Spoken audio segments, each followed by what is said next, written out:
Hello, everyone. Welcome to week 2. We are on chapters 3 and 4 of Rock Your Network Marketing Business. This was a fun 2 chapters. I feel like it was a little bit different, kind of getting into the meat of things with these 2 chapters. So I'm going to do a little bit backwards. I'm going to ask you guys what stuck out to you in the chapters, and then I'll kind of like hit some things on the way through too. So what in chapter 3 preparation, think like a CEO, what is a couple things that stood out to you in that chapter? Maybe just something that you liked or something you're like, I feel like I'm going to remember this. I related to this. What are some things that stuck out to you? I highlighted the treat this like a business and it will pay like a business, but if you treat it like a hobby, it'll pay like a hobby. So Yeah. I like that one. Yes. I have a star next to that too.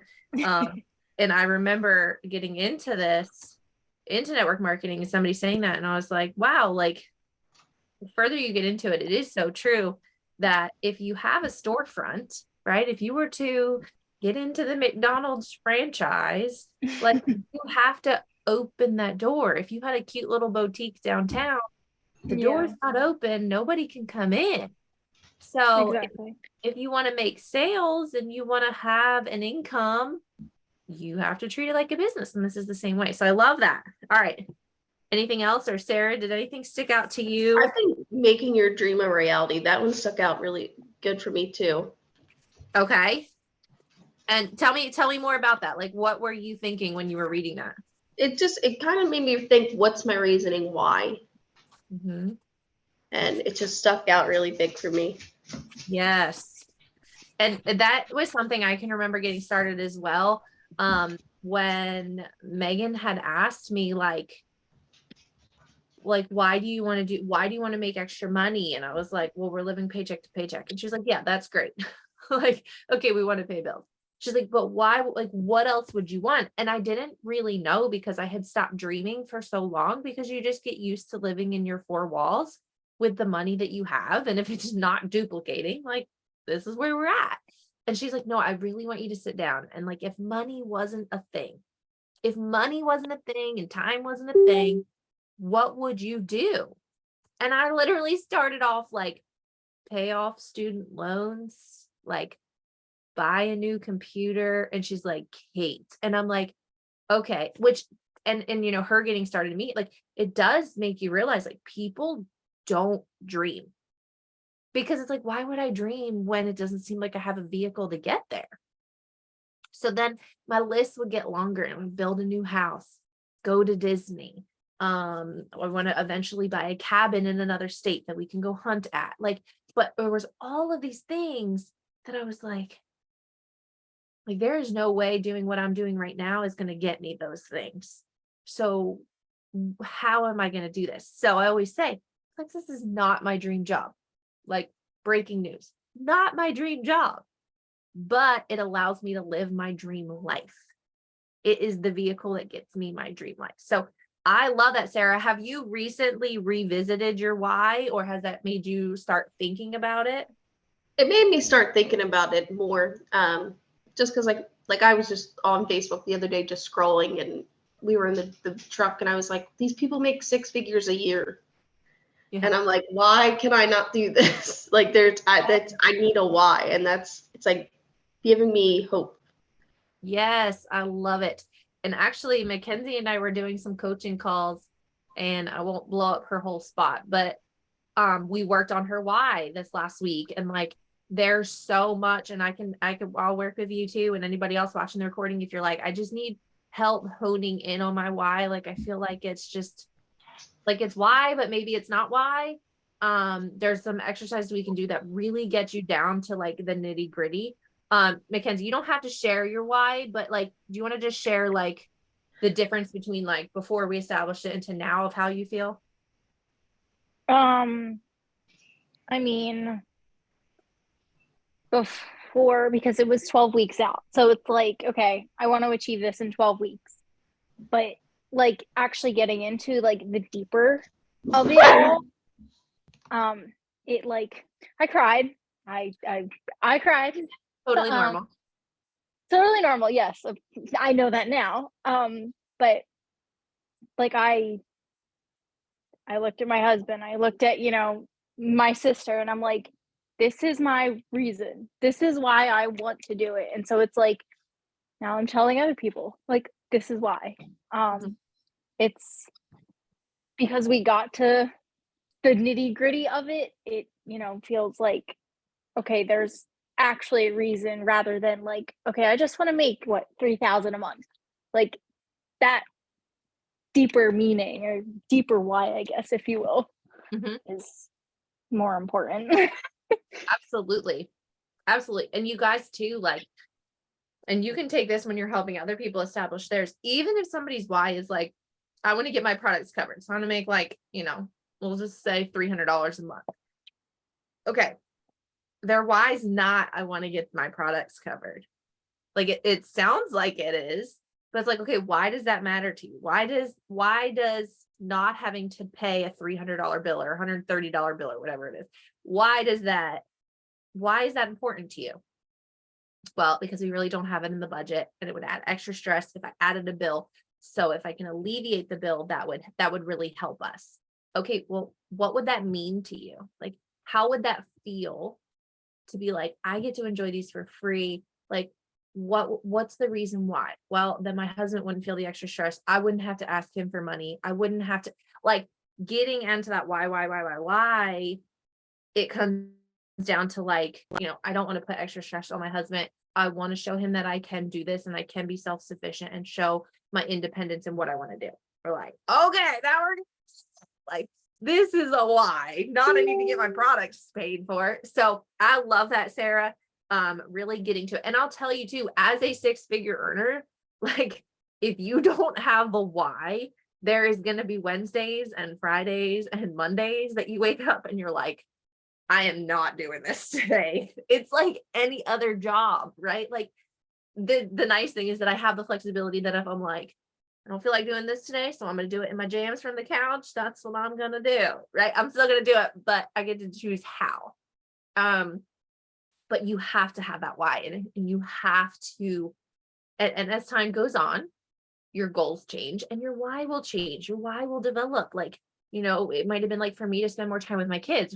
Now I'm literally home with them all the time. So that's not my why anymore. Right. So it's like finding that thing. And like you said, making your dream the reality, having your goals.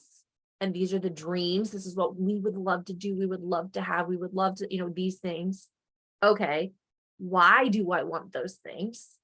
And then what do I have to do to get there? So I love that. Okay. So like, just like little tidbits throughout the thing. She highlighted again, like in the first, treating it like a business, paying like hobby. That's like taking back the responsibility. It's a really, really easy industry to be like, I don't have support from my upline. I don't have support from a company. I don't have the tools that I need. I don't have the videos that I need. It's very easy to start playing the blame game when really like take the responsibility. There's 6-figure, multi-6-figure earners in this company, y'all, that do not have an upline 7 levels up. Like no one's working above them. They have no one. And they're like, you know what? Doesn't matter because this is my business. This is my responsibility. I will find the tools. I will find the resources. I will get the coaches. I will do the things because this is my business. They take ownership and responsibility, which I absolutely love. Okay, the other thing which may hit home with a lot of you is the like being structured, especially if you have a full-time job and finding that balance of like, how do I do all of the things?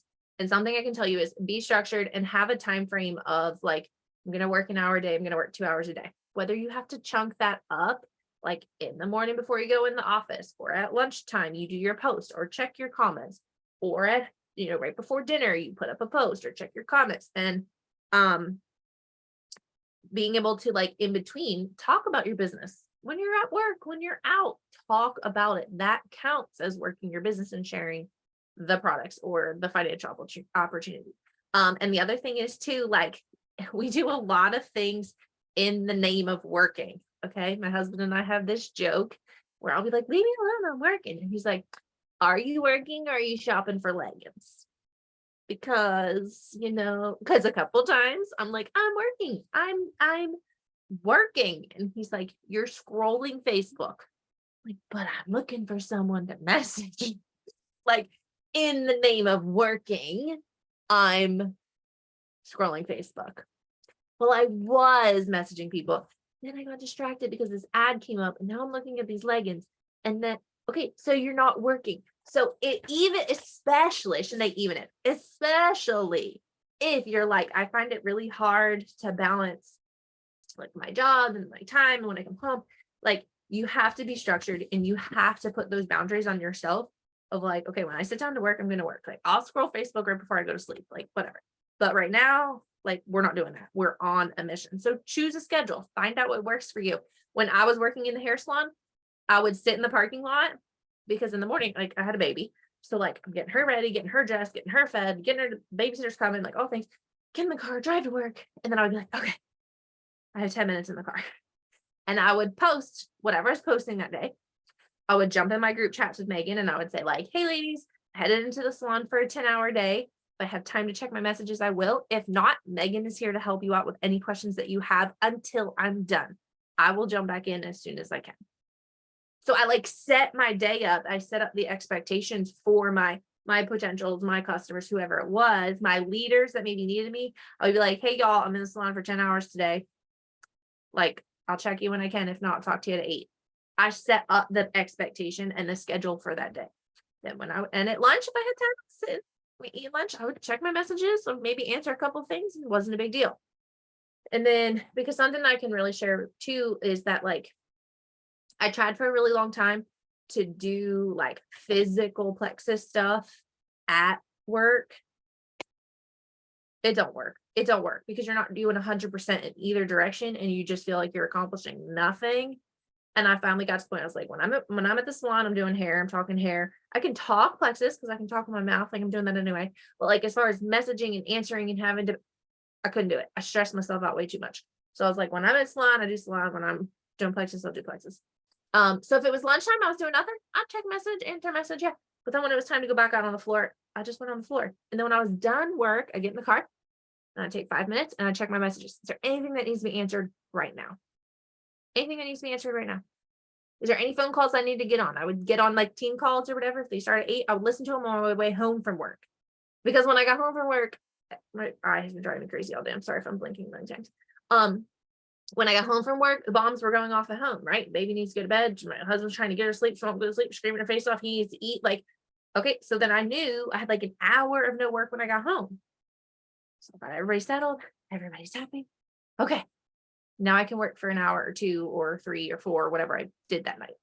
But it's having that structure and that schedule, especially when you do have a job, like a full-time job that's not plexus. And there are some things that you're going to have to, what she said, you may have to learn to say no for a little while so you can say yes to the things you love for the rest of your life. Example, you may have to give up Netflix after dinner for 6 months or a year.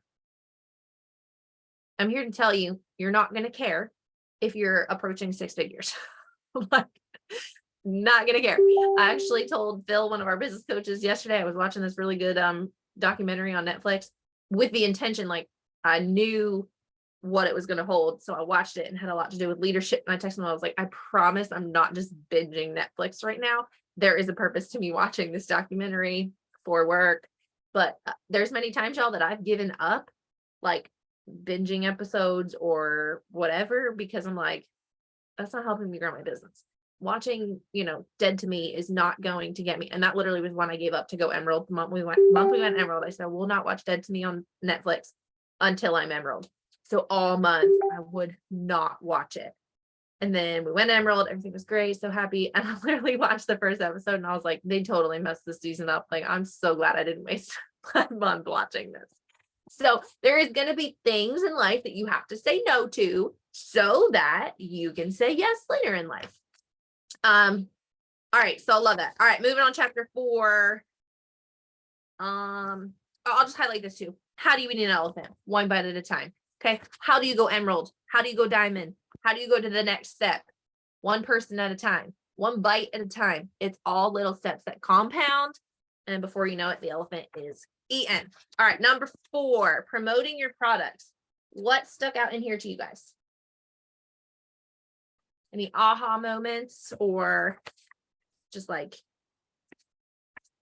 I think for me personally, this chapter was just a lot, because I mean, and again, I've done this for 6 years. A lot of it was just like reaffirming, like, oh yeah, that's right. Oh yeah, that's right. Like, what about for you guys?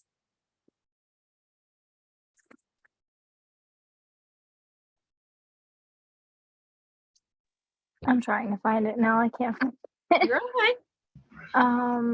I think the how to get great customers, I think that stuck out to me really well, because it says host events in people's homes instead of trying to like host them at your own home, like try to do a sip and see. Because like I feel like I get no bites on a sip and sees, Okay. and then I get discouraged. Okay. I love that.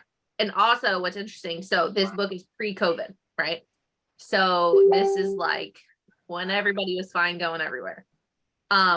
But I will tell you, like, in-person events is the fastest way to grow your business. Isn't always the most convenient. Y'all, I'm feeling stuffy. I'm gonna kill my husband. Sorry.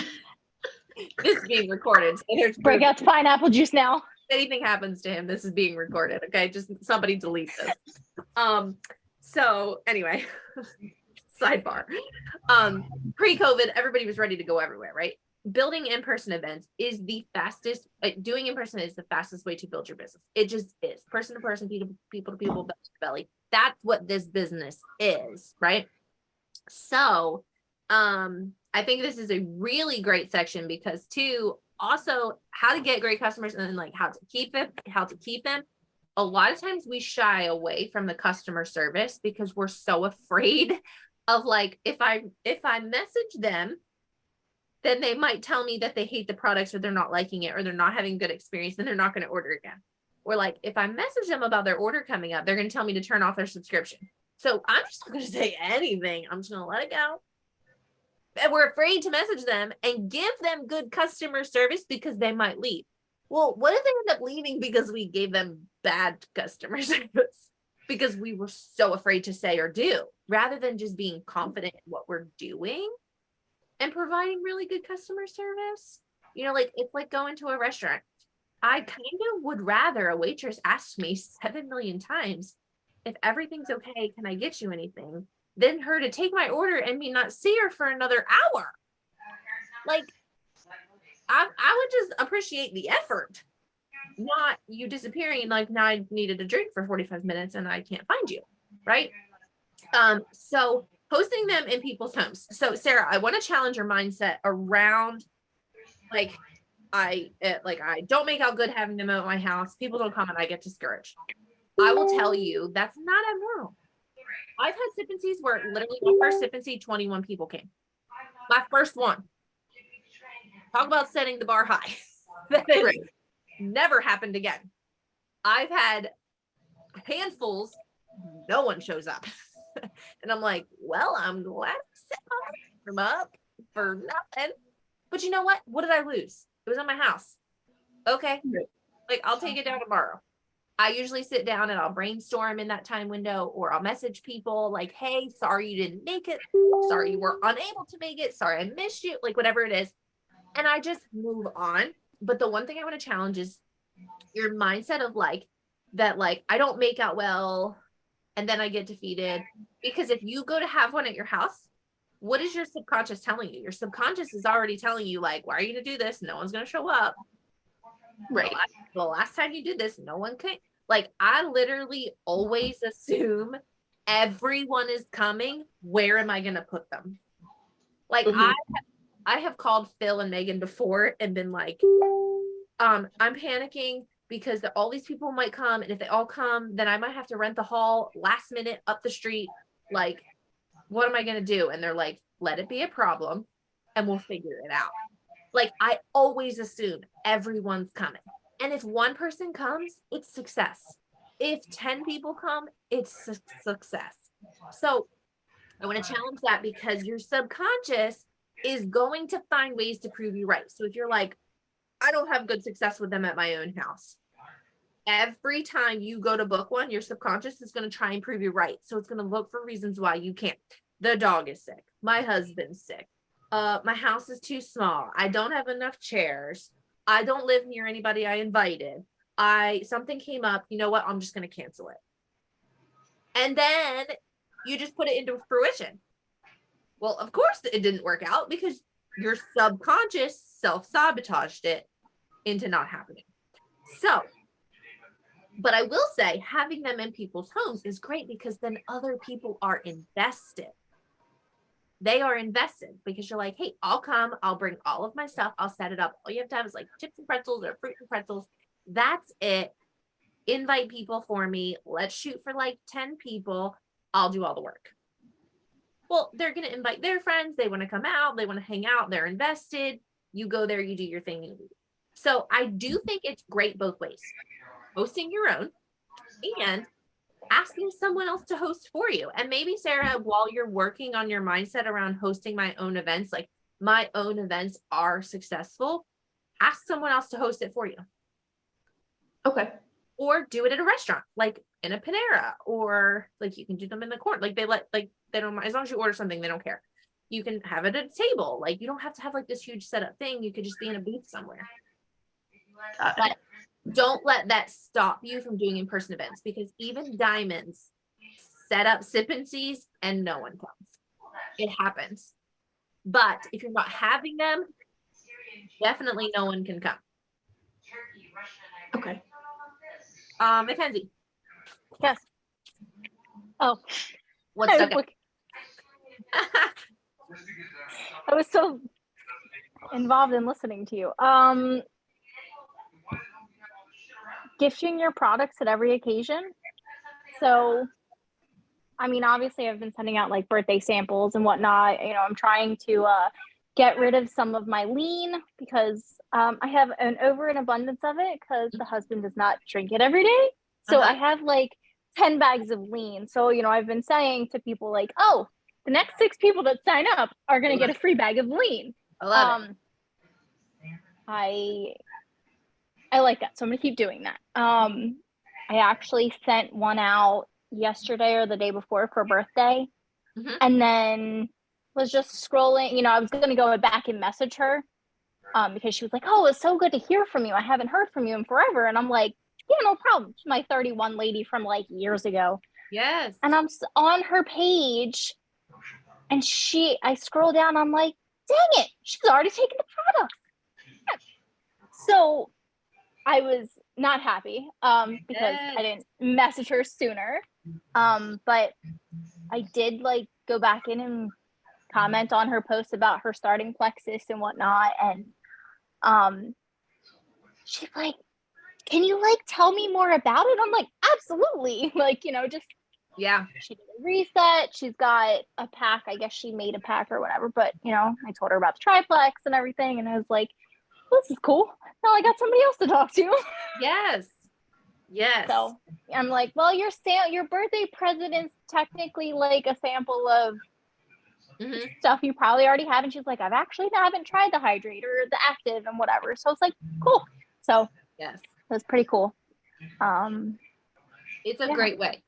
Sampling is a great way to get people to try it, to plant that first seed. So think about like 4th of July is coming up. Okay. Yeah. It's probably going to be hot. So if anybody on my team leaves their house without active or hydrate, like going to strangle them because it's like, oh, hey, like it's so hot. Oh, you should try this hydrate. Oh, it's like Gatorade, but it's super healthy. It doesn't have the sugar. You're not going to get the crash or, you know, the calories. Yeah. Okay. They'll try it. So it's a great sampling is one stick, y'all, like not crazy. That's a great way to get that people sampling. Loved it. All right. So, okay. Last thing I'll touch on is referrals are rewarding. She kind of talks about that and how like happy customers get you, you know, more customers and referrals. It's never a bad idea to ask for referrals.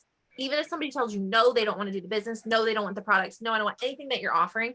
You ask for a referral because if anything is practicing you to do it when it actually counts, right?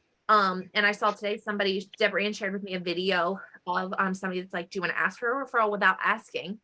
When someone orders from you, you send them a message and say, thank you so much. When your products arrive, can you take a picture of them and tag me in your stories so I know that you have them?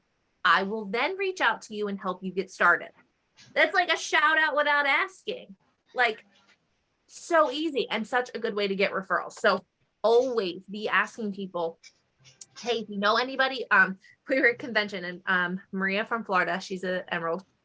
She says, she's like, I tell people all the time, listen, girl, if you know anybody that has a bad gut, has trouble pooping, headaches, needs more energy and can't sleep, I'm your girl. And it sounds ridiculous. You're going to get laughs and you're going to get attention, but like that specifically tells them who you're looking for. So when their friend is like, I haven't pooped in 3 days, my stomach hurts so bad, they're like, Maria, like, okay, like that's what we want to do. All right, anything else you guys want to add before we hop off? I think also what stuck out to me was the back cell story cell. Yes. That is so true. They did corporate even did a whole Super Saturday on that, on stories. And you know, facts are super relatable. But stories are that emotional part of where you can connect with someone and you resonate and you can see yourself in it. And even with compliance, you know, that we always talk about with compliance, talk about how you feel. Don't use diagnosis, don't use isms, don't, you know, diseases.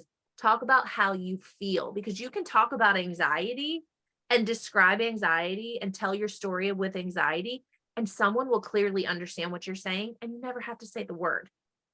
So that's another thing, like when you're doing your why, figure out your story. Like, am I telling my story?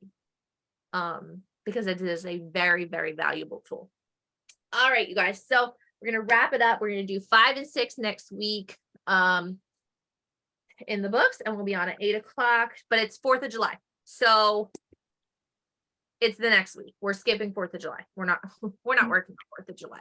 So you have plenty of time to read the next 2 chapters, 5 and 6, and I'll drop the date in the chat. So have a good night. See you guys. You too. Bye. Bye.